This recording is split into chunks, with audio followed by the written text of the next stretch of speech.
ஓம் சாந்தி. 23/1/1970. அவ்யக்த பாப்தாதா மதுபன். சேவையில் வெற்றி பெறுவதற்கான யுக்திகள்.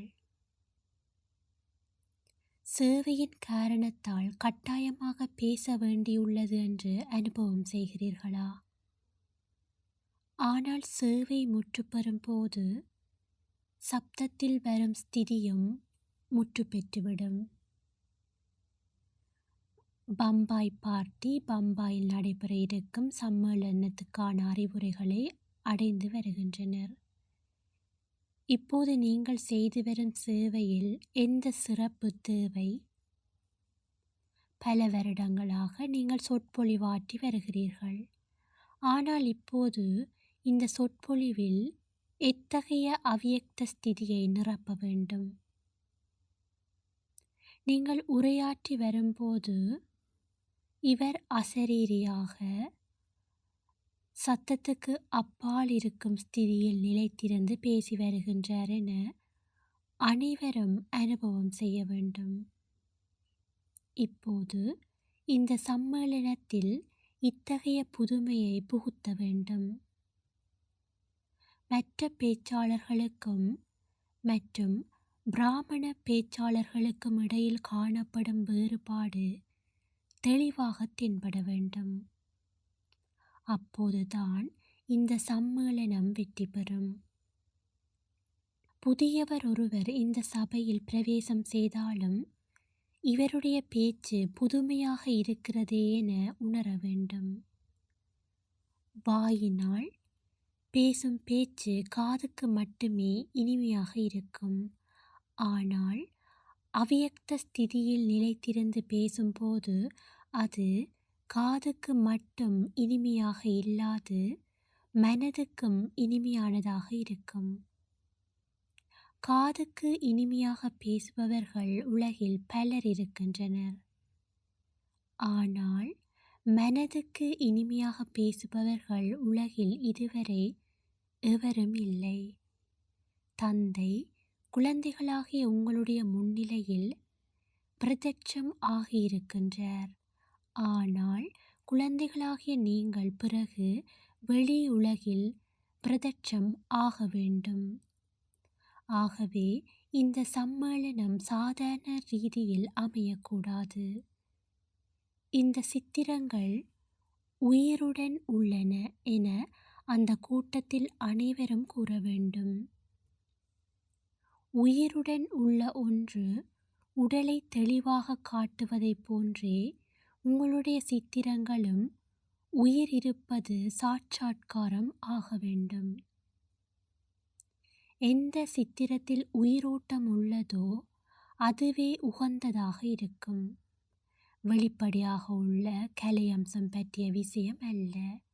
ஆனால் வெளிப்படையாக இருக்கும் கலை அம்சத்துடன் கூடவே உள்ளேயும் அவ்வாறே இருக்க வேண்டும். பாப்தாதா இந்த புதுமையை காண விரும்புகிறார். குறைவாக பேசினாலும் அதிகமான பலனை அது உருவாக்க வேண்டும். இதுவே பிராமணரின் நியமமாகும். இந்த சம்மேளனம் எவ்வாறு புதுமையானதாக இருக்க வேண்டும் என்பதில் கவனம் செலுத்த வேண்டும். சித்திரங்களிலும் அவ்யக்த சைத்தன்யம் இருக்க வேண்டும். இது தொலைவிலிருந்தே உணரப்பட வேண்டும். இல்லையேல் பிரஜைகள் எவ்வாறு உருவாகுவார்கள்? வெறும் வாய் மூலமாக அல்ல, ஆத்மீக ஸ்திதியின் மூலமாக உருவாகும் பிரஜைகள்தான் ஆத்ம சுகத்தை அனுபவம் செய்ய முடியும். இதுவரை விளைந்த முடிவை நீங்கள் பார்த்திருக்கிறீர்கள். அவ்யக்த ஸ்திதியின் அனுபவத்தின் மூலமாக உருவாகிய பிரஜைகள் ஆரம்பம் முதலே எந்த விதமான விக்னமும் அதாவது தடையுமின்றி சகஜமாக முன்னேறி வருகின்றனர். அவ்யக்த ஸ்திதிக்கு பதிலாக வேறு ஏதாவது ஒன்றின் ஆதாரத்தில் உருவானவர்கள் விக்னங்கள், சிரமங்கள் மற்றும் புருஷார்த்தம் செய்வதை கடினமாக அனுபவம் செய்வதை காண முடிகிறது. ஆகவே இப்போது அவ்யக்த ஸ்திதியின் அஸ்திவாரத்தினால் மிக குறைந்த சமயத்தில் சகஜமாக தமது குறிக்கோளை அடைகின்ற பிரஜைகளை உருவாக்க வேண்டும். தாமே எந்த அளவு சகஜமான புருஷார்த்தியாக அவ்யக்த ஸ்திதியில் நிலைத்திருக்கின்றாரோ அந்த அளவு மற்றவர்களையும் தமக்கு சமமாக ஆக்க முடியும். ஆகவே இந்த சம்மேளனத்தின், அதாவது இந்த மாநாட்டின் முடிவை பார்க்க வேண்டும். உரையின் தலைப்பு எதுவாக இருந்தாலும் ஸ்திதி மிக உயர்ந்ததாக இருக்க வேண்டும். ஸ்திதி மிக உயர்ந்ததாக இருந்தால் தலைப்பை எவ்வாறு வேண்டுமானாலும் திருப்ப முடியும். வெற்றியின் அடிப்படை உங்களுடைய பேச்சின் ஆதாரத்தில் இல்லை, ஸ்திதியின் ஆதாரத்தில் தான் அமையும். ஏனென்றால் உரை நிகழ்த்துவதில் மொழியில் வல்லுனர்கள் இந்த உலகில் பலர் உள்ளனர். ஆனால் ஆத்மாவில் சக்தியை அனுபவம் செய்விப்பவர்கள் நீங்கள்தான். ஆகவே இப்போது இந்த புதுமையை நீங்கள் கொண்டு வர வேண்டும். எந்த ஒரு காரியத்தை செய்ய முற்படும் போதும் முதலில் வாயு மண்டலத்தை அவ்யக்தமாக செய்வது மிக அவசியமாகும். மேடையை அலங்கரிப்பதில் நீங்கள் மிகுந்த கவனம் செலுத்துவதைப் போன்றே இந்த முக்கியமான அலங்காரத்திலும் கவனம் செலுத்த வேண்டும். ஆனால் நடப்பது என்ன? போக போக அந்த நேரத்தில் வெளிநோக்குதல், அதாவது அகத்தை மறந்து போகுதல் அதிகரித்து விடுகிறது. இதனால் வாயு மண்டலம் கடைத்தரமாக அமைந்து விடுவதால் நற்பலன் கிடைப்பதில்லை. இப்படி செய்வோம், அப்படி செய்வோம் என்று நீங்கள் மிகுதியாக சிந்திக்கிறீர்கள். ஆனால் இறுதி நேரத்தில் செய்ய வேண்டிய மிகுந்த காரியங்களை பார்த்து வெளிநோக்கில் வந்து விடுகிறீர்கள். அந்த நேரத்தில் செவிமடுப்பவர்களும் மிக சிறப்பாக உள்ளது என்றும் புகழ்கின்றனர். பிறகு உடனடியாக வெளிநோக்கில் வந்து விடுகின்றனர். ஆகவே எவர் வந்தாலும் முதலில் அவ்யக்த ஸ்திதியின் பிரபாவத்தை அனுபவம் செய்யுமாறு உங்களுடைய நிகழ்ச்சிகளை அமைக்க வேண்டும். இதுவே சம்மேளனத்தின், அதாவது மாநாடு வெற்றிக்கு ஆதாரம் ஆகும். சில தினங்களுக்கு முன்பாகவே இந்த வாயுமண்டலத்தை உருவாக்க வேண்டும். விழா நாள் என்று மட்டுமே அதை உருவாக்க வேண்டும் என்றிருக்கக்கூடாது. வாயுமண்டலத்தை தூய்மைப்படுத்தினால்தான் ஏதாவது ஒரு புதுமையை காண இயலும். சாகார சரீரத்தில், அதாவது பிரம்ம பாபா அலோகிகத்தை தொலைவிலிருந்தே காண முடிந்தது அல்லவா? ஆகவே குழந்தைகளின் இந்த வியக்த சரீரத்திலும் அலோகிகம் காணப்பட வேண்டும். பத்திரிகையாளர் கூட்டத்தின் முடிவும் நன்றாக இருக்குமானால் அதையும் நடத்துவதில் தவறு இல்லை. ஆனால் முன்கூட்டியே அவர்களை சந்தித்து அவர்களை உங்களுக்கு உதவி செய்பவர்களாக மாற்ற வேண்டும். இது மிக அவசியமாகும். அவசியப்படும் நேரத்தில் மட்டும் அவர்களை சந்தித்து அவர்களுடைய உதவியை நாடுவதற்கும் முன்கூட்டியே அவர்களை சந்தித்து அவர்களை உதவியாளர்களாக செய்வதற்கும் இடையில் மிகுந்த வேறுபாடு இருக்கிறது. பொதுவாக காலத்தின் மீதே கவனம் செல்கிறது. இப்போது உங்களுடைய புத்தியின் லைனை கிளியராக, அதாவது தெளிவாக வைத்திருந்தால் மற்ற அனைத்துமே தெளிவாகிவிடும். உங்களுடைய கண்காட்சியில் பொட்டனை அழுத்தியவுடன் பதில் கிடைத்து விடுகிறது அல்லவா? அவ்வாறே புருஷார்த்தத்தின் லைன், அதாவது முயற்சியின் லைன் தெளிவாக இருக்கும் போது பொத்தனை அழுத்தியவுடன் பதில் கிடைத்துவிடும். இத்தகைய அனுபவம் ஏற்படும். இதற்கு வியர்த்த சங்கல்பங்களை கட்டுப்படுத்தும் சக்தி தேவை. வியர்த்த சங்கல்பங்கள் தொடர்வதன் காரணமாக ஒரிஜினலாக வரும் பாப்தாதாவின் பிரேரணைகள் அல்லது சுத்தமான பதில் என்று கூறப்படுவையில் கலப்படம் ஏற்பட்டு விடுகிறது. ஏனென்றால் வியர்த்த சங்கல்பம், அதாவது வீணான சங்கல்பங்கள், வீணான எண்ணங்கள் மிகுதியாக வருகின்றன. வியர்த்த சங்கல்பங்களை கட்டுப்படுத்தும் சக்தி இருந்தால் பாப்தாதாவின் பதில் தெளிவாக காணப்படும். புத்தி டிரான்ஸ்லைட் போல இருந்தால் அதில் ஒவ்வொரு விஷயமும் தெளிவாகவும் யதார்த்தமாகவும் காணப்படும். கலப்படம் ஏற்படாது. எவரிடத்தில் வியக்த சங்கல்பம் நடைபெறுவதில்லையோ அவர் தமது அவ்வியக்த ஸ்திதியை அதிகரிக்க முடியும். இத்துடன் சுத்த சங்கல்பங்களும் தொடர்ந்து எழ வேண்டும். ஆனால் இதையும் கட்டுப்படுத்தும் சக்தி தேவை. பெரும்பாலோரிடத்தில் வியர்த்த சங்கல்பங்களின் புயல் அடித்து வருகிறது. யாராவது ஏதாவது ஒரு புதிய காரியத்தை துவங்கினால் அதற்கு ஒரு சாம்பிளை தயாரிக்கின்றனர். இங்கும் இந்த சம்மேளனத்தின் சாம்பிளை அனைவரின் முன்னிலையிலும் வைக்க வேண்டும். அவ்வியக்த ஸ்திதி என்பது என்ன என்பதை அனைவரும் அனுபவம் செய்விக்க வேண்டும். உங்களுடைய நடவடிக்கைகளில் இருந்து மற்ற அனைவருக்கும் இந்த நேரத்தின் கால கடிகாரத்தை பார்க்க வேண்டும். காலத்தின் கடிகாரமாக நீங்கள் விளங்க வேண்டும். சாகார பிரம்மாவும் காலத்தின் கடிகாரமாக விளங்கினார் அல்லவா? அவ்வாறே நீங்களும் சரீரத்தில் இருந்து வருகின்ற போதிலும் அவ்வியக்த ஸ்திதியின் மணியை அடிக்க வேண்டும்.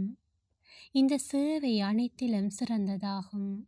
வியக்தத்தில் அவ்வியக்த ஸ்திதியின் அனுபவம் எத்தகையது என்கின்ற பாடத்தை அனைவருக்கும் நடைமுறையில் கற்பிக்க வேண்டும்.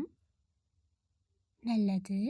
பாப்தாதா மற்றும் தேவி பரிவாரம், அதாவது தெய்வீக குடும்பம் ஆகிய அனைவரையும் அன்பு என்கின்ற நூலில் கோர்க்க வேண்டும். அன்பு என்கின்ற நூலில் கோர்க்கப்பட்டுள்ள மணி நான் என்கின்ற போதை இருக்க வேண்டும். மணிகளை எவ்வாறு போற்றி பராமரிக்கின்றனர்? மாலையின் மணிகளை மிகுந்த கவனத்துடன் பரிசுத்தமாக வைக்கின்றனர். அதை கையில் எடுக்கும் போதும் மிகுந்த கவனத்துடன் எடுக்கின்றனர். நாமும் அத்தகைய மதிப்புமிக்க மணி என்று உணர வேண்டும். ஒருவர் சேவைக்காக அறிவுரையை கேட்டார். சேவை பேச்சின் மூலமாக நடைபெறாது. உங்களுடைய வாழ்க்கையில் காணப்படும் உயர்ந்த மாற்றங்கள் தான் அவர்களை இங்கு இழுத்து வரும். அவர்களில் சிலரிடத்தில் அகங்காரம் இருக்கிறது. இதனால் பேசும்போது உங்களுடைய பேச்சிற்கும் அவர்களுடைய பேச்சுக்கும் இடையில் கருத்து வேறுபாடு ஏற்பட்டு விடுகிறது.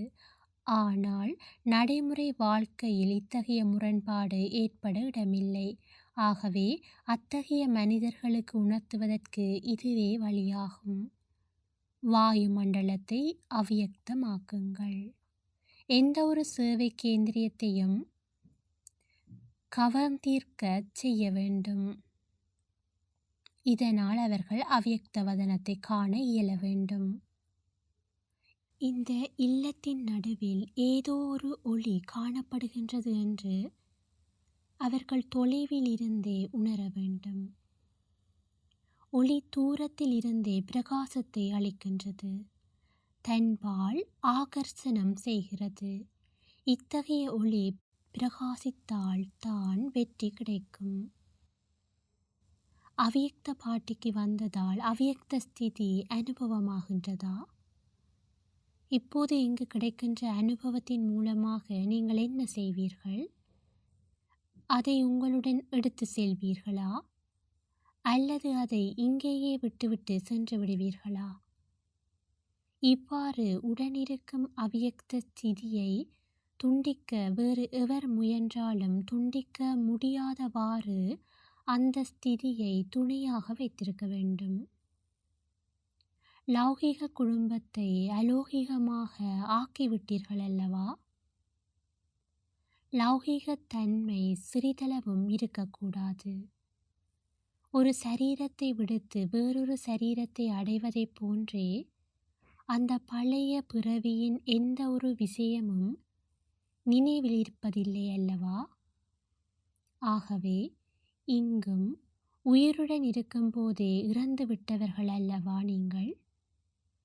ஆகவே பழைய பிறவியின் நினைவு மற்றும் திருஷ்டியும் அழிந்துவிட வேண்டும். லௌகிகத்தில் அலௌகிகத்தை நிரப்புவதன் மூலமாகவே அலௌகிக சேவை நடைபெறுகிறது. எத்தகைய அலௌகிக சேவையை நீங்கள் செய்கிறீர்கள்? ஆத்மாவை பவர் ஹவுஸுடன் இணைக்கும் சேவையை செய்கிறீர்கள். ஒரு மின்கம்பியை மற்றதுடன் இணைக்கும் போது ரப்பரை அகற்ற வேண்டியுள்ளது அல்லவா?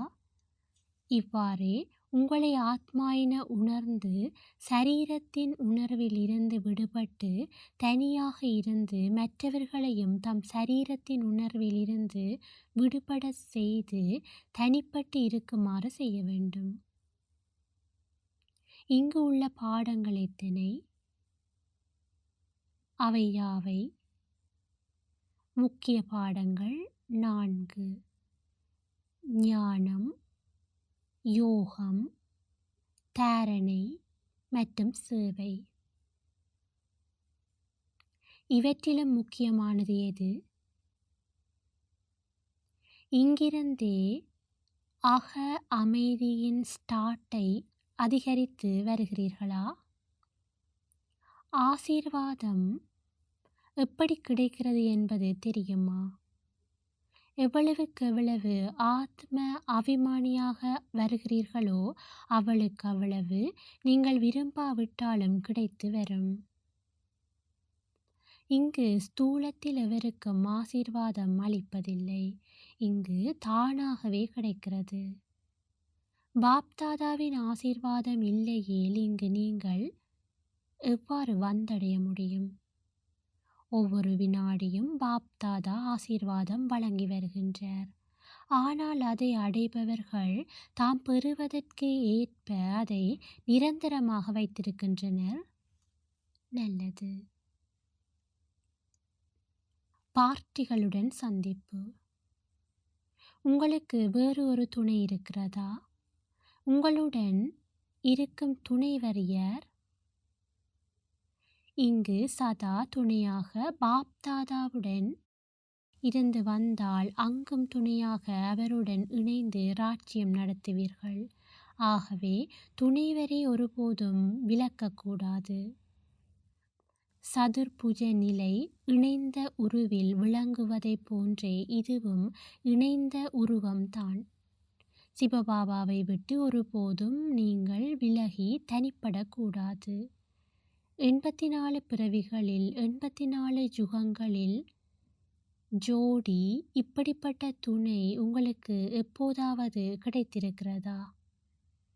ஆகவே கல்பத்தில் ஒரே முறை கிடைப்பதை முழுமையாக உடன் வைத்திருக்க வேண்டுமல்லவா?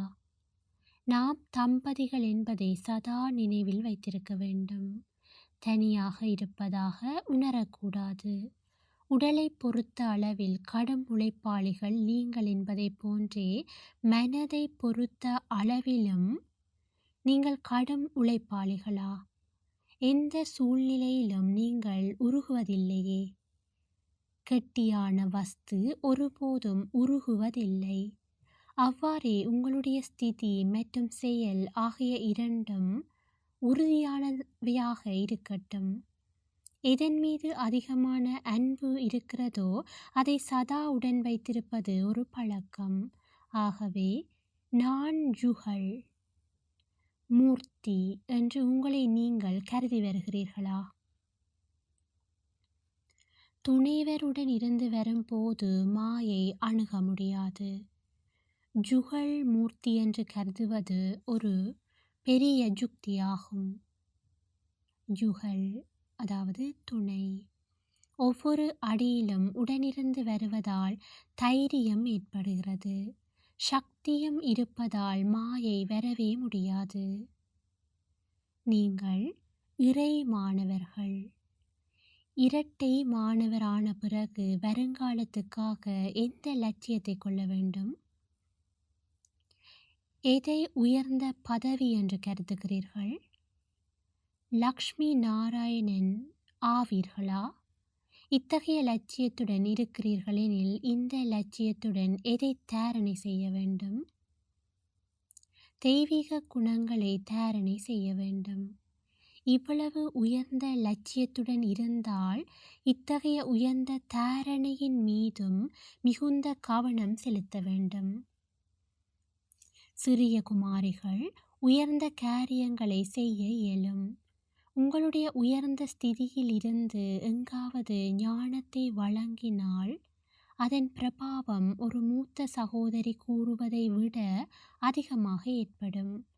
சிறியவரான நான் பெரிய காரியத்தை செய்து காட்ட வேண்டும் என்கின்ற லட்சியத்துடன் சதா இருந்து வர வேண்டும். சரீரம் சிறியதாக இருந்தாலும் ஆத்மாவின் சக்தி மிக பெரியதாகும். அதிகமான புருஷார்த்தம். முயற்சி செய்யும் விருப்பம் கொண்டிருப்பவருக்கு அதிகமான உதவியும் கிட்டும். உங்களுடைய விருப்பத்தை திடமாக வைத்திருந்தால் போதும், திடமான உதவியும் கிடைக்கும். மற்றவர் உங்களை அசைக்க எவ்வளவு முயற்சித்தாலும் இந்த சங்கல்பத்தை திடமானதாக வைத்திருக்க வேண்டும். சங்கல்பம் திடமானதாக இருந்தால் படைப்பும் திடமானதாகவே இருக்கும். உலகிய சேவையையும் செய்து வாருங்கள். இந்த உலகிய சேவையும் ஒரு சாதனமே ஆகும். இந்த சாதனத்தின் மூலமாகவும் சேவை செய்ய முடியும். இந்த சேவையின் சம்பந்தத்தில் எந்த ஒரு ஆத்மா வந்தாலும் அவருக்கு நற்செய்தியை அளிக்க இது ஒரு சாதனம் என்றே கருதுங்கள். உலகிய சேவையில் பல ஆத்மாக்கள் சம்பந்தத்தில் வருகின்றனர். ஆரம்பத்தில் இங்கு வந்தவர்களும், அதாவது ஆதிரத்தினங்களும் லௌகிக சேவை செய்வதற்காக அவர்களுடைய வீட்டுக்கு அனுப்பப்பட்டனர் அல்லவா? அவ்வாறே சேவைக்காகவே இந்த ஸ்தூல சேவையும் நான் செய்து வருகின்றேன் என்று கருதுங்கள். இதனால் மனதும் உற்சாகம் அடையும், வருமானமும் அதிகரிக்கும். லௌகிகத்தையும் அலௌகிகம் என்றே கருதி செய்யுங்கள். இதனால் வேறு எந்த சூழ்நிலையும் உங்களை தன்வசப்படுத்தாது. அவ்யக்த ஸ்திதி அதிகரித்து வருவதற்கு ஏற்ப பேசுவதும் குறைந்து வரும். குறைவாக பேசுவதால் மிகுந்த லாபம் கிடைக்கும். பிறகு இந்த யோகத்தின் சக்தியின் மூலமாக சேவை செய்வீர்கள். யோக பலம் மற்றும் ஞான பலம் இரண்டும் இணைந்திருக்கும். இப்போது ஞான பலத்தின் மூலமாக சேவை நடந்து வருகிறது. யோக பலம் மறைவாக இருக்கிறது. ஆனால் எவ்வளவு யோக பலம் மற்றும் ஞான பலம் ஆக இரண்டும் சமமாக இருக்கிறதோ அவ்வளவு வெற்றியும் கிடைக்கும். யோக பலம் எவ்வளவு இருந்தது, ஞான பலம் எவ்வளவு இருந்தது என்று நாள் முழுவதும் சோதனை செய்து வாருங்கள். இதில் எவ்வளவு வித்தியாசம் இருந்தது என்பது உங்களுக்கு புலப்படும். சேவையில் தீவிரமாக ஈடுபட்டிருந்தால் விக்னங்கள், தடைகள் தாமாகவே அழிந்துவிடும். திடமான நிச்சயத்தின் முன்னிலையில் எந்த இடையூறும் வர முடியாது. நீங்கள் சிறப்பாக முன்னேறி வருகிறீர்கள். சோர்வடையாமை மற்றும் ஏக்ரஸ்திதி, அதாவது ஒரே ஒருவரின் ரசனை ஆகிய இரண்டும் நற்குணங்களாகும். சதா தந்தையை பின்பற்றி வாருங்கள். பிரம்மா பாபா சாக்கார உருவிலும் சோர்வின்றி ஏக்ரஸ்திதியில் நிலைத்திருந்து முன்னுதாரணமாக திகழ்ந்தார். அவ்வாறே நீங்களும் மற்றவர்களுக்கு முன்னுதாரணமாக விளங்க வேண்டும். இதுவே சேவையாகும். சேவைக்கு அவகாசம் கிடைக்காவிட்டாலும் உங்களுடைய நடத்தையே சேவை செய்ய முடியும். வெறும் பேச்சின் மூலமாக சேவை நடைபெறாது. உங்களுடைய நடத்தை இந்த விசித்திரமான, அதாவது உருவமில்லாத தந்தையின் நினைவை நினைவூட்ட வேண்டும். இதுவும் சகஜமான சேவையே ஆகும். இவ்வாறு சிலர் தம் குருவின் அல்லது கணவரின் படத்தை லாக்கெட்டில் வைத்துக் கொள்கின்றனர் அல்லவா? அது அன்பின் அடையாளமாகும். ஆகவே உங்களுடைய நெற்றி இந்த விசித்திரமான தந்தையின் சத்திரத்தை அதாவது நடைமுறை ஒழுக்கத்தை காட்ட வேண்டும். உங்களுடைய கண்கள் இந்த விசித்திரமான தந்தையின் சரித்திரத்தை காட்ட வேண்டும். இத்தகைய அழியாத லாக்கெட்டை அணிந்து கொள்ளுங்கள். இதனால் உங்களுக்கும் தந்தையின் நினைவும் இருக்கும், சேவையும் நடைபெறும். மதுபனுக்கு வந்து முக்கியமான எந்த காரியத்தை செய்தீர்கள்? எவராவது ஒரு சுரங்கத்திற்கு சென்றால் அங்கு அவர் என்ன செய்வார்?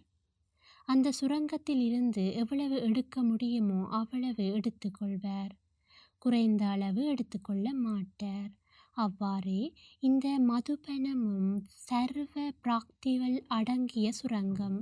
ஆகவே நீங்கள் சுரங்கத்தை நாடி வந்திருக்கிறீர்கள் அல்லவா? பாக்கியுள்ள சேவை கேந்திரியங்கள் அனைத்தும் இந்த சுரங்கத்தின் கிளைகள். சுரங்கத்தை அணுகும் போது எவ்வளவு எடுத்துக்கொள்ள வேண்டும் என்பதில் மிகுந்த கவனம் இருக்கும். ஆகவே இங்கும் எவ்வளவு எடுத்துக்கொள்ள வேண்டுமோ அவ்வளவு எடுத்துக்கொள்ளலாம். இங்குள்ள ஒவ்வொரு வஸ்துவும் ஒவ்வொரு பிராமண ஆத்மாவும் மிகுந்த பாடம் மற்றும் சக்தியை வழங்க வல்லவை. இங்கு வருபவர்கள் அனைவரும் குறைந்த அளவையே எடுத்துக்கொள்ளாமல் மிகுதியாக எடுத்துச் செல்ல வேண்டும் என்பதையே பாப்தாதா விரும்புகின்றார். குழந்தைகள் மீது பாப்தாதாவுக்கு மிகுந்த அன்பு இருக்கின்றது. ஆகவே ஒவ்வொருவரையும் சம்பன்னமாக்க விரும்புகின்றார். இங்கு எடுத்துக்கொள்வதில் எவ்வளவு சம்பன்னம் ஆகுகின்றனரோ அவ்வளவு எதிர்காலத்திலும் ராஜ்யத்தை அடைவதிலும் சம்பன்னமாக இருப்பார்கள். ஆகவே இந்த மதிப்பு உயர்ந்த நாளின் ஒரு வினாடியை கூட வீணாக்கக்கூடாது. ஒவ்வொரு வினாடியும் கோடிக்கணக்கான மடங்கு பலனை அடைய முடியும். பன்மடங்கு சௌபாக்கியசாலியாக வேண்டும். இதனால் தான் இந்த பூமியை வந்தடைந்துள்ளீர்கள். இந்த பத்மாபத சௌபாக்கியம் சதா நிலைத்திருப்பதற்காக சம்பூர்ண ஸ்திதியை அடைவதற்கு சதா புருஷார்த்தம் செய்து வருவதில் கவனம் செலுத்தி வர வேண்டும். விதைக்கு ஏற்ப பலன் கிடைக்கும். ஆகவே நீங்கள் அனைவரும் விதைகள். அஸ்திவாரம் பலமாக இருந்தால் கட்டிடமும் ஸ்திரமாக இருக்கும். ஆகவே நாம் அஸ்திவாரம்.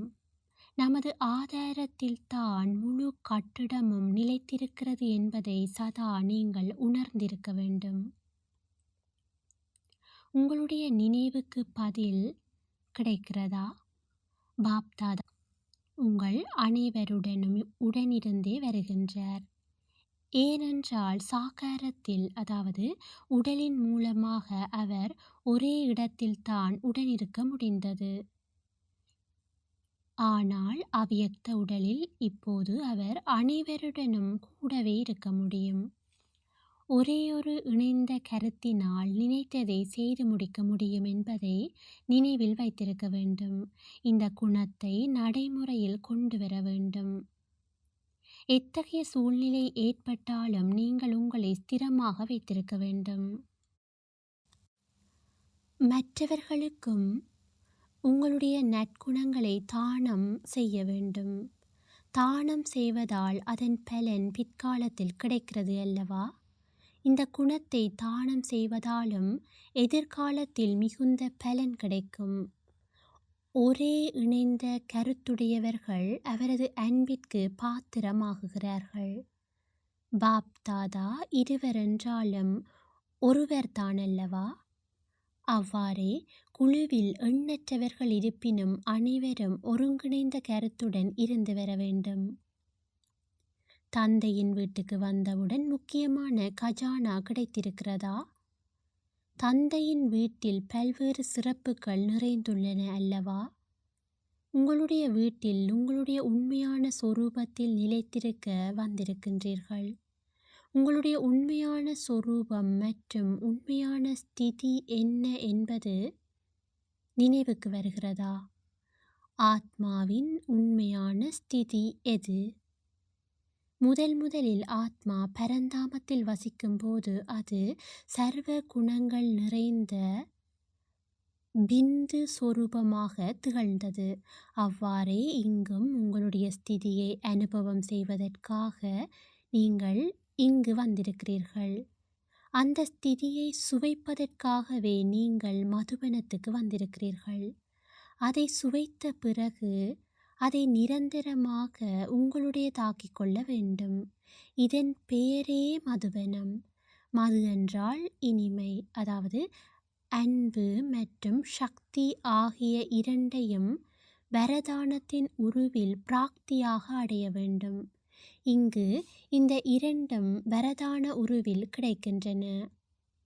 ஆனால் பிறகு வெளியே சென்ற பிறகு இந்த இரு விஷயங்களுக்காக மிகுந்த பிரயத்தனம், அதாவது முயற்சி செய்ய வேண்டியிருக்கும்.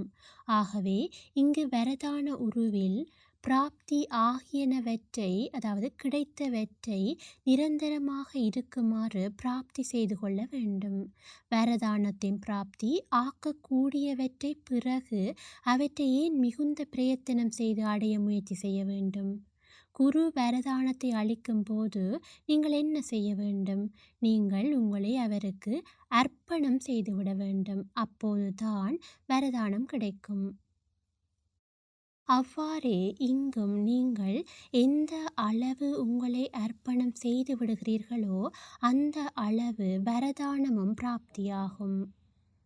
அனைவருக்கும் வரதானம் கிடைக்கிறது. ஆனால் எவர் தம்மை மிகுதியாக அர்ப்பணம் செய்கின்றாரோ அவர் அவ்வளவு அதிகமாக வரதானத்தை அடைய பாத்திரம், அதாவது தகுதி ஆகுகின்றார். வரதானங்களின் மூலமாக உங்களுடைய மடி ஒருபோதும் காலியாகாதவாறு நிறைத்து கொள்ளுங்கள். எவ்வளவு நிறைத்து கொள்ள வேண்டுமோ அவ்வளவு நிறைத்து கொள்ள முடியும்.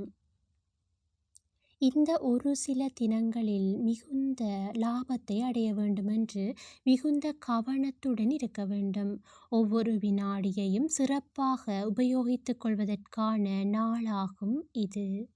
இங்குள்ள ஒவ்வொரு வினாடியும் மிகுந்த நன்மை அல்லது நஷ்டத்தை ஏற்படுத்த வல்லதாகும். ஒரே வினாடியில் ஒரு வருடத்தின் லாபத்தை கோட்டை விடுபவர்களும் உள்ளனர் இல்லையா?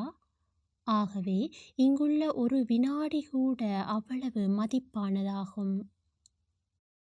தியாகத்தின் மூலமாகவே பாக்கியம் உருவாகுகிறது. ஆனால் தியாகம் செய்த பிறகு அது பற்றிய சங்கல்பம் கூட மனதில் எழக்கூடாது. ஒருவர் பலி கொடுக்கும் போது அந்த ஆடு சிறிதளவு கத்தினாலோ அல்லது கண்ணில் ஒரு சொட்டு கண்ணீர் வந்தாலும் அதை தேவியின் முன்னிலையில் பலியாக்க மாட்டார்கள். ஒரே வெட்டு என்பதை நீங்கள் கேட்டிருக்கிறீர்கள் அல்லவா? ஒரு வஸ்துவை ஒரே வெட்டில் இரு துண்டுகள் ஆக்குவதற்கும் பல வெட்டுக்கள் வெட்ட வேண்டியதற்கும் இடையில் மிகுந்த வித்தியாசம் உள்ளது அல்லவா? ஒரே வெட்டில் பலி கொடுப்பதே மிகுந்த சிறந்த பலியாகும். பாப்தாதாவும் எத்தகைய குழந்தைகளை சுவீகாரம் செய்கின்றார்? எவருக்கு மனதில் கூட தியாகத்தின் அந்த சங்கல்பம் வருவதில்லையோ அதையே மகா பலி என கூற முடியும். அத்தகைய மகா பலிக்கே மகா பலம் பிராப்தியாகுகின்றது. சர்வசக்திவானின் குழந்தைகள், இருப்பினும் சக்தி இல்லை. தந்தையின் சொத்துக்களுக்கு உரிமையை அடைய நீங்கள் விரும்புகிறீர்கள் அல்லவா? சர்வசக்திவானான தந்தையின் சர்வசக்திகள் என்கின்ற சொத்துக்கள் உங்களுடைய பிறப்புரிமை என்பதை சதா உங்களுடைய முன்னிலையில் வைத்திருங்கள். சர்வசக்திவானின் முன்னிலையில் பலவீனம் நிற்க முடியுமா என்ன? இன்று முதல் உங்களுடைய பலவீனங்கள் முடிந்துவிட்டன. நீங்கள் சர்வ சக்திகளின் சொரூபம் அல்லவா? பாண்டவர்களும் சக்திகள் தான். ஒரு தீபத்தின் மூலம் பல தீபங்கள் ஏற்றுகின்றனர். நீங்கள் இரட்டை ரண சிகிச்சை செய்கிறீர்களா? சரீரம் மற்றும் ஆத்மா என்று இரண்டை நீங்கள் கூறுவதால் இரட்டை சந்தர்ப்பம் கிடைக்கிறது. லௌகீக சேவையில் கிடைப்பதை போன்றே இந்த ஈஸ்வரிய சேவையில் எத்தகைய சம்பளம் உங்களுக்கு கிடைக்கிறது? ஸ்வர்க்கத்தின் ராஜ்யம் கிடைக்கிறது. அங்கோ கிடைக்கத்தான் செய்கிறது. ஆனால் இங்கு என்ன கிடைக்கிறது? பிரதட்ச பலன் அனுபவமாகுகின்றதா? எதிர்கால பலன் கிடைக்கவே செய்யும். ஆனால் இது எதிர்காலத்தின் பலனை விட பல மடங்கு உயர்ந்தது. அது இப்போதுதான் பிராப்தியாகுகின்றது. இப்போது உங்களுக்கு கிடைத்து வரும் ஈஸ்வரிய அதீந்திரிய சுகம் எதிர்காலத்தில் கிடைக்காது. இத்தகைய கஜானா இப்போது தந்தையின் மூலமாக கிடைக்கின்றது. அங்கு அநேக பிறவிகளில் இந்திரிய சுகம், இங்கு ஒரே வினாடியில் அதீந்திரிய சுகம் அனுபவமாகுகின்றதா? சிவபாபாவை வாழ்க்கை துணை ஆக்கிவிட்டீர்களா? அந்த தேகதாரியான வாழ்க்கை துணை சுகத்தின் போதுதான் துணையாகுகின்றார். ஆனால் இவர் துக்கத்தின் போதும் துணையாகுகின்றார். இத்தகைய துணைவரை விட்டு ஒரு கணம் கூட பிரிந்திருக்க கூடாது. உடன் வைத்திருப்பது என்றால் சக்தி உருவம் ஆவது என்று பொருள். இந்த பிராமண குடும்பத்தை பார்த்தீர்களா? இவ்வளவு பெரிய பரிவாரம் எப்போது கிடைக்கின்றது? இந்த சங்கம யுகத்தில் மட்டுமே இத்தகைய பெரிய பரிவாரம் கிடைக்கின்றது. நாம் இவ்வளவு பெரிய குடும்பத்தை சேர்ந்தவர்கள் என்கின்ற போதை இருக்கின்றதா? பெரிய பரிவாரத்துக்கு ஏற்ப அதிகமான குசி ஏற்படுகின்றது. இந்த முழு உலகிலேயே நம் ஒரு சிலருக்கே இத்தகைய பெரிய குடும்பம் கிடைக்கிறது. ஆகவே அந்த நிச்சயம் மற்றும் போதை இருக்க வேண்டும்.